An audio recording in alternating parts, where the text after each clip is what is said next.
6. Berkat langka yang hanya diterima oleh putri sulung dari Tuhan. Mantel putri sulung itu nyata. Kamu tidak sekedar hadir lebih dulu, kamu diutus lebih dulu. Menjadi putri sulung bukanlah kebetulan, itu adalah sebuah panggilan. Ini bukan hanya soal urutan kelahiran, melainkan tentang tatanan rohani. Kamu adalah yang pertama membuka rahim ibumu. Namun lebih dari itu, kamu adalah yang pertama dalam garis keluargamu yang memikul penugasan, beban, dan berkat tertentu. Dan mungkin tidak ada yang pernah memberitahumu hal itu. Mungkin yang sering kamu dengar sejak kecil hanyalah, jadilah bertanggung jawab, beri contoh, jangan berbuat salah. Mungkin kamu harus tumbuh dewasa lebih cepat, sementara yang lain masih boleh menjadi anak-anak. Mungkin kamulah yang selalu memperbaiki keadaan, perencana, pelindung, pendoa diam-diam di belakang layar, yang memastikan semua orang baik-baik saja, bahkan ketika kamu sendiri tidak. Tetapi inilah yang perlu kamu dengar hari ini. Tuhan melihatmu terlebih dahulu. Tuhan memilihmu terlebih dahulu. Tuhan memberkatimu terlebih dahulu. Ada berkat-berkat ilahi, kudus, dan supranatural yang Tuhan berikan hanya kepada putri sulung. Bukan karena kamu lebih baik dari siapapun, melainkan karena posisimu membawa sebuah mantel. Mantel hikmat, mantel syafaat, mantel kepemimpinan, warisan dan kekuatan yang tenang. Pesan ini bukan untuk semua orang. Ini untuk para perempuan yang menangis dalam diam, untuk para putri yang memikul beban yang tak bisa mereka jelaskan, untuk mereka yang tersenyum saat sedang retak karena orang lain membutuhkan mereka kuat. Jika itu kamu, jangan berani melewati pesan ini. Sorga memiliki sesuatu untuk disampaikan kepadamu hari ini. Kamu tidak dilupakan, kamu tidak diabaikan. Dan kamu jelas bukan orang biasa. Kamu adalah putri sulung. Dan kamu membawa perkenanan, api, dan masa depan yang dipilih langsung oleh Tuhan sendiri. Mari kita mulai. Pertama, berkat tanggung jawab rohani. Kamu adalah yang pertama berdoa syafaat. Jujur saja, kamu tidak pernah meminta menjadi sosok yang selalu diandalkan. Kamu tidak mendaftar untuk menjadi ibu kedua atau penjaga perdamaian. Namun entah bagaimana, sepanjang perjalanan, kamu menjadi pendoa syafaat. Bukan hanya secara lahiriah, tetapi juga secara rohani. Kamulah yang terjaga ketika yang lain tertidur, memikirkan hal-hal yang tidak diperhatikan orang lain. Kamu merasakan tekanan rohani, bahkan sebelum memiliki kata-kata untuk menjelaskannya. Kamu berdoa, bahkan sebelum tahu apa arti syafaat. Kamu memikul beban yang bukan milikmu karena kamu melihat retakan dalam fondasi keluargamu dan kamu tidak bisa berpaling. Dan itu bukan kelemahan, itu adalah panggilan. Putri sulung seringkali menerima beban rohani pertama karena Tuhan tahu kamu akan merasakannya, memikulnya, dan membawanya kepadanya. Kamu seperti Miriam, kata Musa. Sebelum Musa membebaskan sebuah bangsa, Miriam menjaga Musa di dalam keranjang, menyembunyikan dan melindunginya. Ia bersyafaat secara diam-diam melalui kehadirannya. Ia bukan tokoh utama di mata semua orang, namun tanpa dirinya, Musa tidak akan pernah selamat di masa bayi. Kewaspadaannya yang tenang menjadi tindakan pembebasan yang pertama. Itulah yang Tuhan lakukan dalam hidupmu. Kamu berdoa bagi saudara-saudaramu, bahkan sebelum mereka tahu bahwa mereka membutuhkan doa. Kamu melindungi orang tua yang tidak pernah meminta untuk dilindungi. Kamu melewati peperangan rohani yang sebenarnya bukan untukmu, tetapi kamu tetap menjalaninya karena Tuhan tahu bahumu sanggup menanggungnya. Dan inilah berkat yang mungkin belum kamu sadari. Kamu membawa otoritas rohani dalam keluargamu. Ketika kamu berdoa, surga mendengar. Ketika kamu menegur, kuasa gelap mundur. Ketika tamu mengucapkan kehidupan, belenggu dipatahkan, karena yang sulung sering memegang pemurapan yang pertama. Ini tidak selalu adil, tidak selalu menyenangkan, namun ini adalah perkenanan yang menyamar sebagai tanggung jawab. Tamu berdiri di celah ketika tidak ada yang mau. Tamu berjalan sendiri ketika yang lain hanyut. Tamu berdoa ketika yang lain bersenang-senang. Tamu berpuasa ketika yang lain berpesta. Dan Tuhan melihat setiap momen itu. Tamu mungkin merasa tak terlihat, tetapi di alam roh tamu dikenal, dihormati, dan ditandai. Karena putri sulung membawa mantel syafaat yang dibenci neraka, namun dihormati surga. Teruslah berdoa, hai putri. Terobosan keluargamu mungkin dimulai dari ketaatanmu.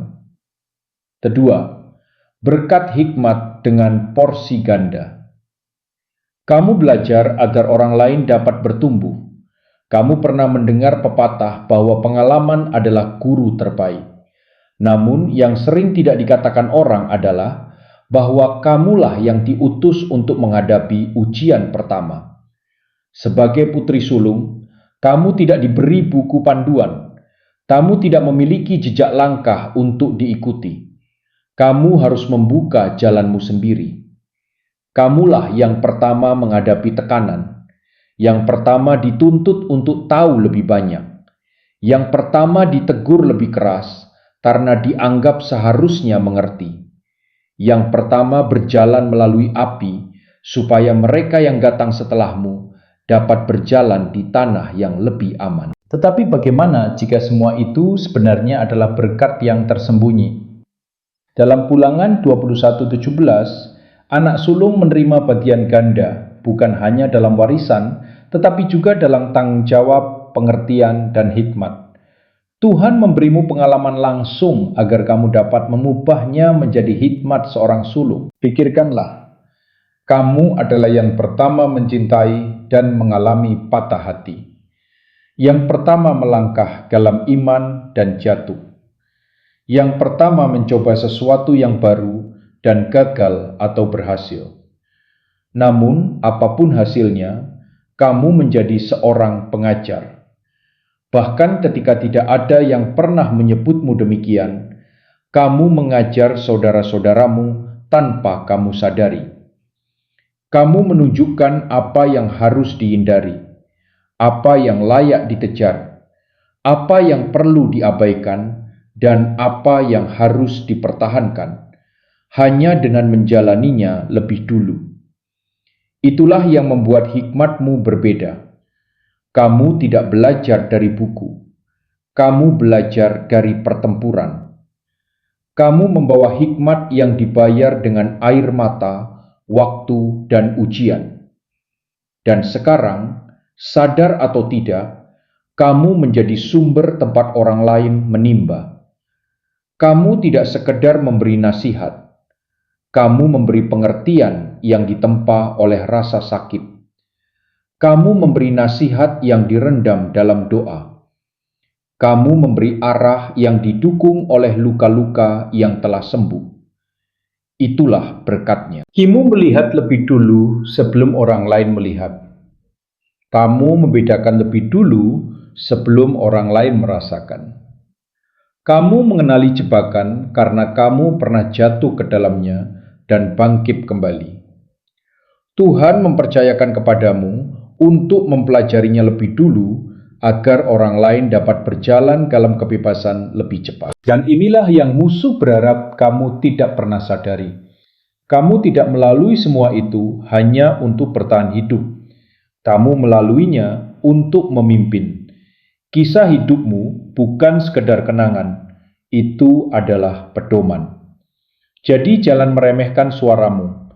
Jangan menyembunyikan pelajaranmu. Jangan berpikir kamu gagal hanya karena tidak melakukannya dengan sempurna. Kamu tidak pernah dipanggil untuk menjadi sempurna. Kamu dipanggil untuk berjalan lebih dulu agar yang lain bisa melangkah lebih jauh. Itulah porsi ganda. Bukan hanya untuk memikul lebih banyak, tetapi untuk mencurahkan lebih banyak kepada generasi berikutnya. Itulah hikmat yang disambut oleh surga. Ketiga, berkat kekuatan yang tidak terlihat. Kamu memikul beban bahkan sebelum tahu alasannya. Pernahkah kamu menoleh ke masa kecilmu dan bertanya, "Mengapa aku harus menanggung begitu banyak sejak dini?" Saat itu kamu belum memahaminya. Namun yang kamu pikul bukan hanya tanggung jawab, itu adalah bobot dari surga. Putri sulung sering memikul beban sebelum mereka mengerti apa artinya. Kamu menanggung tekanan emosional. Kamu menjadi perekap yang menyatukan keluarga. Kamu melindungi adik-adik dari hal-hal yang tidak perlu mereka lihat. Kamu menelan rasa sakitmu sendiri demi memastikan orang lain merasakan damai. Dan kamu mengira itu membuatmu lemah. Namun dengarkan ini, Tuhan hanya memberi tugas yang berat kepada jiwa yang kuat. Kamu tidak lemah. Kamu kuat seperti seorang prajurit. Kuat dalam diam, kuat dalam pengorbanan, kuat dalam ketulusan. Dan kekuatanmu bukan berasal dari tepuk tangan dunia. Itu berasal dari Tuhan yang menguatkan. Seperti Hana, ia adalah seorang perempuan yang menanggung beban kerinduan, keheningan, dan ejekan. Namun di tempat yang tersembunyi, ia mencurahkan hatinya kepada Tuhan. Dan sebagai gantinya, Tuhan memberinya Samuel, seorang nabi yang akan memurapi raja-raja. Rasa sakit pribadi yang ia pikul berubah menjadi tujuan publik. Itulah yang Tuhan lakukan dalam hidupmu. Semua malam ketika kamu menangis sendirian, Tuhan melihatnya dan sedang membangun sesuatu yang tak tergoyahkan di dalam rohmu. Semua tahun ketika kamu merasa diabaikan, Tuhan tidak sedang mengabaikanmu. Ia sedang memperbesar kapasitasmu. Mengapa? Karena ia tahu apa yang tidak diketahui orang lain, bahwa hidupmu bukan hanya tentang bertahan, hidupmu tentang melahirkan terobosan. Beberapa putri dirawat dengan lembut, beberapa dimanja, namun putri sulung dibentuk oleh tekanan, dibentuk oleh ujian, dibentuk oleh beban tak terlihat yang tidak pernah mendapat tepuk tangan, tetapi dicatat oleh surga. Kamu tidak selalu diberi ruang untuk menjadi lembut. Kamu tidak selalu punya kesempatan untuk rapuh. Namun jangan membenci kekuatan itu. Itu bukan hukuman, itu adalah promosi. Tuhan sedang membentukmu menjadi seseorang yang dapat berdiri ketika yang lain jatuh. Seseorang yang melihat badai dan tetap berjalan. Seseorang yang membawa damai ketika semua orang lain hancur. Kamu telah lama kuat, hingga kekuatan itu menjadi sifat alammu. Namun inilah kebenaran yang lebih dalam. Itu adalah pengurapanmu. Kekuatan yang tak terlihat adalah salah satu berkat terbesar dari sorga. Karena Tuhan tidak hanya memakaimu untuk bertahan dalam satu generasi, Ia memakaimu untuk mengubahnya. Keempat, berkat hati seorang pelindung. Kamu menjaga apa yang Tuhan percayakan. Mari kita bicarakan sesuatu yang hampir tidak diberi penghargaan kepadamu. Sejak awal, kamulah pelindungnya. Bahkan sebelum kamu memahami apa itu bahaya, hatimu sudah berusaha melindungi orang lain darinya. Ketika saudara-saudaramu terlalu kecil untuk mengerti rasa sakit, kamulah yang menyerapnya. Ketika rumah dipenuhi kekacauan, kamulah yang menjadi ketenangan di tengah badai. Ketika orang tuamu kewalahan, kamu melangkah maju seolah itu memang tugasmu. Kamu tidak pernah meminta menjadi penjaga, tetapi hatimu tidak sanggup diam melihat segalanya runtuh. Sifat itu bukan sekedar karakter, itu adalah karunia dari Tuhan. Tuhan menanamkan sesuatu yang kuat di dalam dirimu, bukan untuk membuatmu keras, tetapi untuk menjadikanmu perisai yang kudus. Kamu membawa hati seperti Deborah, seorang pejuang, seorang ibu bagi Israel, yang tidak membutuhkan pedang di tangannya untuk membebaskan bangsa. Ia memiliki kepekaan rohani, keberanian, dan keteguhan untuk berdiri ketika yang lain duduk diam. Itulah kamu. Kamulah yang berbicara kebenaran meskipun menyakitkan.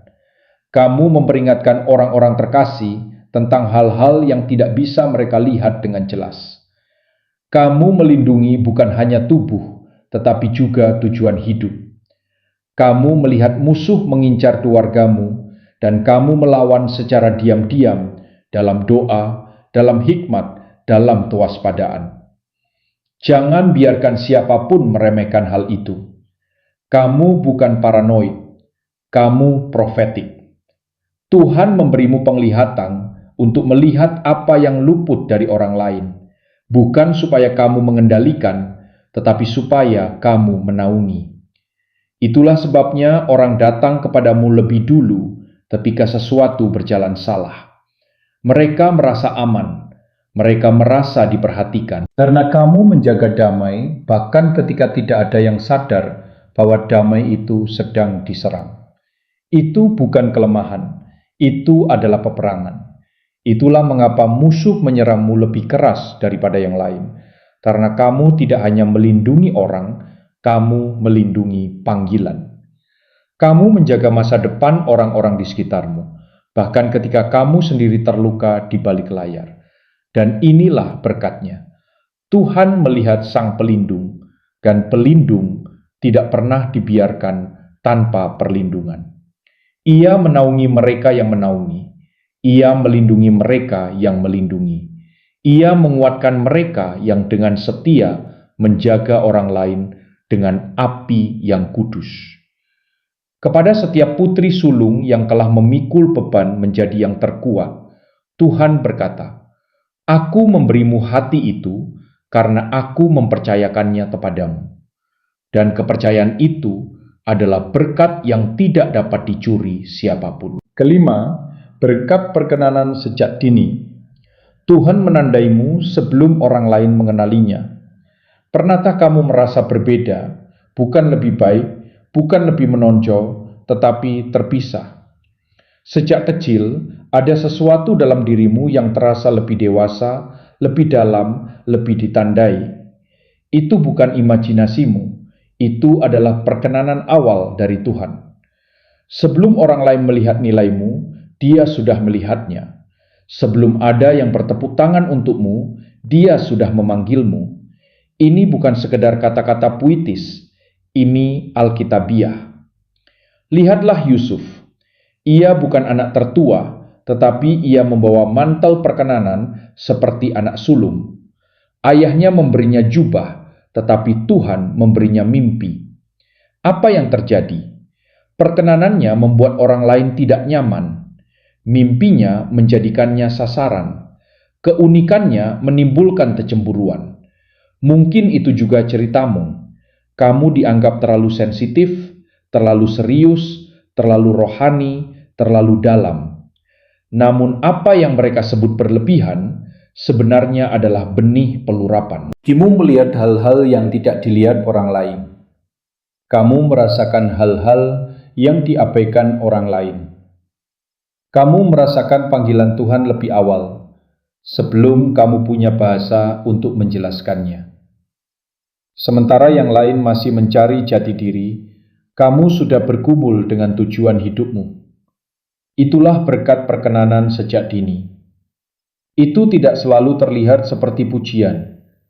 Terkadang terasa seperti kesendirian. Terkadang seperti disalahpahami. Namun itu bukan penolakan. Itu adalah pengakuan. Surga menandaimu lebih awal agar kamu bertumbuh dengan siap, bukan ceroboh. Tuhan tidak ingin kamu menyesuaikan diri dengan dunia. Ia ingin kamu membentuknya. Jubah yang kamu kenakan tidak terlihat oleh dunia, tetapi terlihat oleh neraka. Itulah sebabnya serangan terhadapmu terasa lebih berat. Musuh melihat perkenananmu bahkan sebelum kamu menyadarinya. Namun perkenanan tidak bisa dicuri. Takdir tidak bisa dibatalkan. Tuhan yang menandaimu sejak dini akan meninggikanmu pada waktunya. Jangan meremehkan mimpi-mimpimu. Jangan memadamkan apimu. Jangan menukar jubahmu demi kenyamanan orang lain.